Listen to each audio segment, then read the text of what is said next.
Let's go.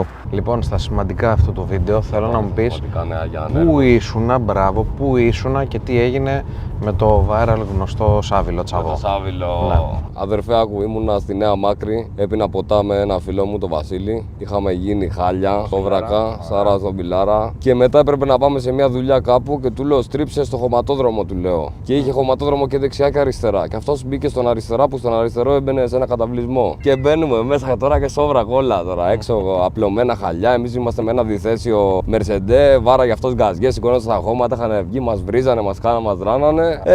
Και βίντεο. Έκανα live στο TikTok, bro. Και κάποιος έκανε screen record και το ανέβασε στο TikTok. Για αυτό το ζήταγα αυτό το βίντεο να το έχω, είναι κοιμήλιο. Μπορείτε να το ψάξω να το βρω, δεν το έχω, Είναι δεν έχω βίντεο. Βίντεο σταθμός της σύγχρονης ιστορίας. Το καλοκαίρι ήταν σαν βιλόφετος. Από 5 χρονών μέχρι 85 που έχω Όλοι το έχουν δει. ακούσει. Ό,τι γιαγιάδες τώρα, ρε, έχεις δει τι γίνεται. Και ο γιος μου το λέει Τρέλα. να ξέρεις στο Σαβυλό. Μπήκαμε λάθος, θα μας μαλώσουνε.